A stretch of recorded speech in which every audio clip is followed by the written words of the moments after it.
Hello बच्चे, आप सभी कैसे? उम्मीद और आशा करती हूँ कि आप लोग अच्छे होंगे। हिंदी साहित्य से संबंधित प्रश्न हम लोग पढ़ेंगे।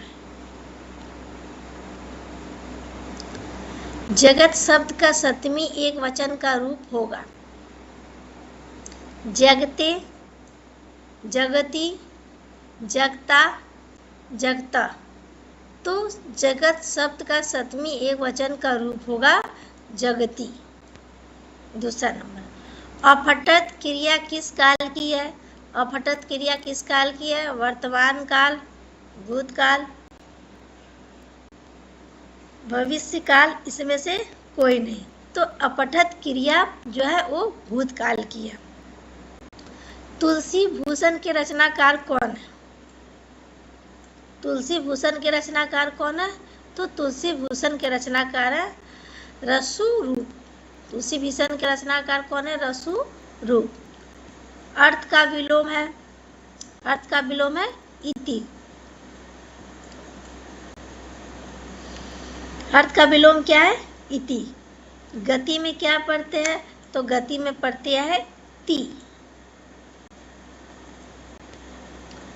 अध्यात्म में समास होगा। अध्यात्म में कौन सा समास होगा? अध्यात्म में अव्ययीभाव समास होगा। पृथक बिना नाना में कौन सी विभक्ति होगी? पृथक बिना नाना में कौन सी विभक्ति होगी? द्वितीय, तृतीय, पंचमी, उपयुक्त सभी।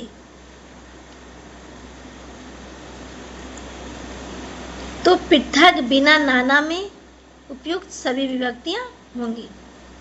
इनमें से महात्मा गांधी के संपादन में निकलने वाला कौन सा पत्र था?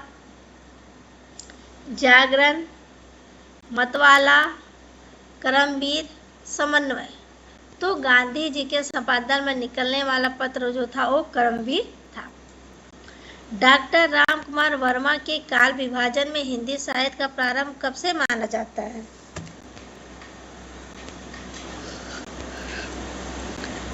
डॉक्टर राम कुमार वर्मा के काल विभाजन में हिंदी साहित्य का प्रारंभ जो है वो 700 विक्रम संवत, 750 विक्रम संवत, 1000 विक्रम संवत, 1050 विक्रम संवत। तो राम कुमार वर्मा के काल विभाजन में हिंदी साहित्य का प्रारंभ है 1000 विक्रम संवत से माना जाता है। हिंदी के उस कवि का नाम बताइए जिसने मनोरंजन साहित्य की रचना आदि काल में की थी। हिंदी के उस कवि का नाम बताइए जिसने मनोरंजन साहित्य की रचना आदि काल में की थी। चंद्रवरदाई, विद्यापति, अमीर खुसरो और राम सिंह। तो हिंदी के उस कवि का नाम है अमीर खुसरो। भौतिक का विलोम क्या होगा? आध्यात्मिक। नारी मुक्ति का नारा एवं विश्व बंधुत्व की भावना पर बल किस काल की विशेषता थी? नारी मुक्ति का नारा एवं विश्व बंधुत्व की भावना पर बल किस काल की विशेषता थी? छायावाद, प्रगतिवाद, प्रयोगवाद। नई कविता। तो नारी मुक्ति का नारा एवं विश्व बंधुत्व की भावना पर बल जो है प्रगतिवादी काव्य की विशेषता थी। श्रीलाल शुक्ल के उपन्यास राग दरबारी का रंगनाथ की वापसी शीर्षक से नाट्यांतरण किसने किया? श्रीलाल शुक्ल के उपन्यास राग दरबारी का रंगनाथ की वापसी शीर्षक से नाट्यांतरण किसने किया? तो गिरीश रस्तोगी, शांति मेहरोत्रा, सुमन सौभाग्य। तो श्रीलाल शुक्ला के उपन्यास राग दरबारी का रंगनाथ की वापसी शीर्षक से नाट्यांतरण किसने किया था? तो गिरीश रस्तोगी ने किया था। भारतवर्ष का लोकनायक वही होगा जो समन्वय करने का अपार धैर्य लेकर आया हो। हजारी प्रसाद द्विवेदी का यह कथन किसके संदर्भ में है? भारत का लोकनायक वही होगा जो समन्वय करने का अपार धैर्य लेकर आया हो। हजारी प्रसाद द्विवेदी का यह कथन किसके संदर्भ में है? गोपियों के एक निष्ठ प्रेम की व्यंजना, तुलसीदास सगुण निर्गुण की तर्कपूर्ण चर्चा, राम का लोक नायकत्व। तो भारतवर्ष का लोकनायक वही होगा जो समन्वय का अपार धैर्य लेकर आया। हजारी प्रसाद द्विवेदी जी ने यह कथन तुलसी जी के बारे में बोले हैं। अन्न को पचाने वाली अग्नि के लिए एक शब्द क्या होगा? अन्न को पचाने वाली अग्नि के लिए एक शब्द जठराग्नि, दावानल, दावगिरी, बड़वाग्नि। तो जठराग्नि।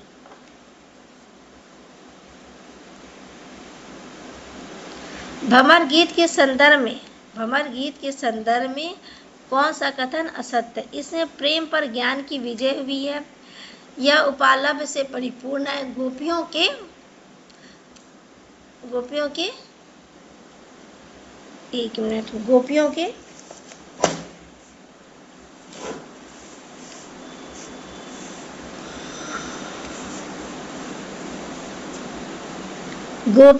एक निष्ठ प्रेम की व्यंजना है। इसमें गोपियों के एक निष्ठ प्रेम की व्यंजना है। सगुण निर्गुण के तर्क की चर्चा की है। भ्रमर गीत के संदर्भ में कौन सा कथन असत्य है? इसमें प्रेम पर ज्ञान की विजय हुई है, ये कथन गलत है। कान काटना का अर्थ होगा, कान काटना का अर्थ क्या होता है?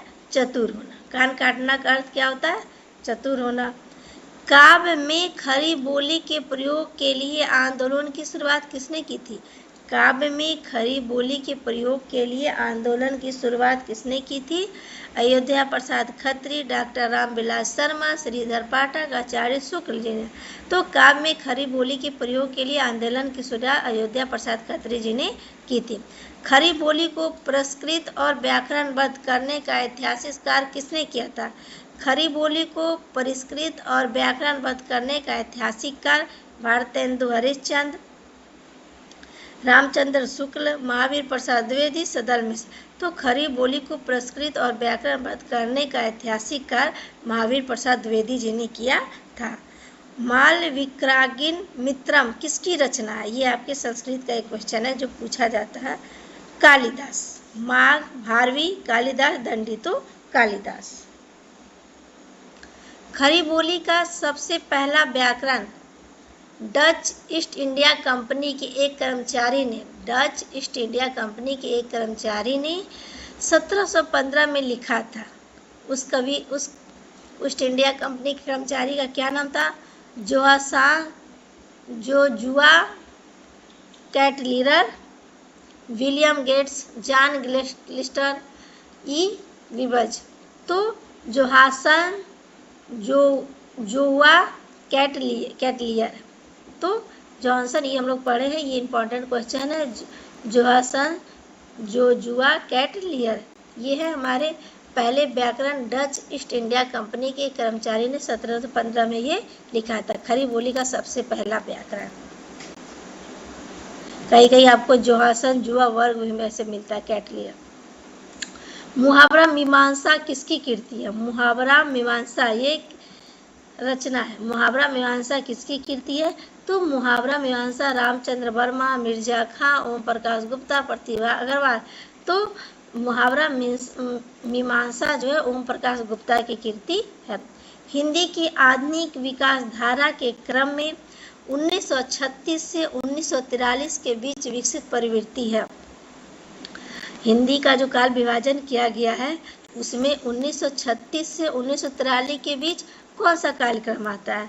तो उसमें छायावाद, प्रयोगवाद, प्रगतिवाद, परपदवाद। तो उसमें आता है प्रगतिवाद। 1936 से 1943 के बीच में आता है हमारा प्रगतिवाद। वह वाहन में संधि कौन सा है? गुण संधि, स्वर संधि, दीर्घ संधि, यन संधि। तो इसमें यन संधि है। सरचंद्र में संधि विच्छेद कौन सा है? शरतचंद्र, सरचंद्र, शरतचंद्र, सरचंद्र। इसमें होगा शरतचंद्र। हिंदी साहित्य का केवल प्रवृत्तिगत विभाजन नामकरण सर्वप्रथम किस विद्वान ने किया? ग्रियर्सन, मिश्र बंधु, डॉक्टर नागेंद्र, आचार्य रामचंद्र शुक्ल ने।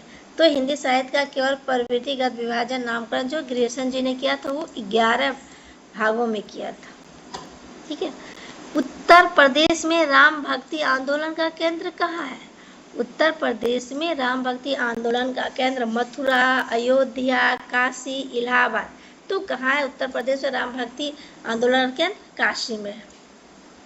हिंदी के प्रेमाख्यानों का मूल सूत्र संस्कृत प्रकृति और अपभ्रंश की काव्य परंपरा में किसने सिद्ध किया? हिंदी के प्रेमाख्यानों का मूल स्रोत संस्कृत प्रकृति व अपभ्रंश की काव्य परंपरा में किसने सिद्ध किया था? आचार्य रामचंद्र शुक्ल, हजारी प्रसाद द्विवेदी, डॉक्टर नागेंद्र, डॉक्टर रामकुमार वर्मा। तो किसने किया था? हजारी प्रसाद द्विवेदी जी ने। युत्सुक नामक पत्र किस काम में है? कनुप्रिया, अंधा युग, 7 गीतवर्ष, कनुप्रिया। तो युत्सु नामक पात्र जो है ये अंधा युग में है। मैथिली शरण गुप्त ने इतिहास की उपेक्षित नारी पात्र निम्न पुस्तक में अधिष्ठापित किया है। मैथिली शरण गुप्त ने इतिहास के उपेक्षित नारी पात्र किस पुस्तक में किया है? साकेत, रंग में भंग, भारत भारती, द्रौपदी। तो उन्होंने साकेत में उपेक्षित नारी उनका अधिष्ठित किया है। ठीक है बच्चों, आप लोग मेरे चैनल को लाइक कीजिए, सब्सक्राइब कीजिए, ताकि मैं आप लोग को पास अच्छा वीडियो बना के भेज सकूं। अगला चीज़ हम लोग अगले वीडियो में पढ़ेंगे।